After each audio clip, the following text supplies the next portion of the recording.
ஏன்டா அந்த குட்டி குஞ்சை ஏமாத்துற அளவுக்கு தற்கொலை இருந்திருக்கீங்களா? நீங்கள் டிவிக்கு தொண்டேன் அப்படின்னு கேட்குறீங்க. ஆனால் டிவிக்கு தொண்டனுக்கும் ஏமாத்துறதுக்கு என்னடா சம்மந்தம் இருக்குது? இவன் வேணா ஏமாத்தலாம்டா. 5 வருஷம் ஆட்சியிலேருந்து ஏமாத்துறாங்க. அதுவும் உங்க கண்ணுக்கே தெரியல. ஏன்னா இவன் இன்னைக்கு ஏமாத்துறது டிவிக்கு தொண்டேன். ஏன்னா டிவிக்கு தொண்டன் தான் வாயில் வேலை பார்த்தாச்சமா ஈஸியாக போயிடுவீங்க. அவன் யாரை ஏமாத்துறான்? மக்களை ஏமாத்துறான். ஏதோ கஷ்டத்தில் இருக்கிற மக்கள்கிட்ட போய் இந்த ஒர்க் ஃப்ரம் ஹோம்னு சொல்லி போடுறான். அவங்க ஏதோ குடும்ப கஷ்டத்தில் வந்து சேர்றாங்க. சேர்ந்துட்டு பணத்தை தராமல் அவன் ஸ்கேம் பண்ணுறான். 6 லட்சம் ஃபாலோ வச்சுருக்கான். பார்த்தோன்னா நம்பிடுவாங்க. சரி பையன் நல்லா பார்க்க சின்ன பையனாக இருக்கா, உண்மையாக இருப்பா அப்படின்னு. அவன் ஏமாத்துறான்னா நீங்கள் எல்லாம் அவனை சத்தம் போடணும். அதை விட்டுட்டு நீ ஏன் பணத்தை கொடுத்த, நீ ஏன் பணத்தை வாங்கலை அப்படின்னு இவன் சத்தம் போட்டுட்டு இருக்கீங்க. அப்படி சத்தம் போடுறவனா இருந்தால் பணத்தை வாங்கி கொடுத்துட்டு இந்த கேள்வி நீ அவனை கேட்டிருக்கணும்.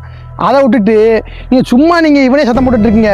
4 ஃபாலோ லைக்காக நீங்கள் வந்து சும்மா சப்போர்ட் பண்ணுற விதமாகவும் திட்டாத மாதிரியும் நீங்கள் வீடியோ போடக்கூடாது இல்லையா? ஏன்னா என்னோட ஃபாலோவர்ஸ்ட்டே ஒருத்தனை ஸ்கேம் பண்ணியிருக்கான். நான் கடைசியாக அந்த வீடியோ போடுறேன் பாருங்கள். ஸோ மேலும் கருத்தை என்னை ஃபாலோ பண்ணிட்டு கமெண்ட்டில் சொல்லுங்கள். அவர் சின்ன பொடி ஒருத்தன் ஃபேமிலிஸ் என்னதுவா அவன் என்கிட்ட 5000 சுட்டுட்டான் ப்ரோ.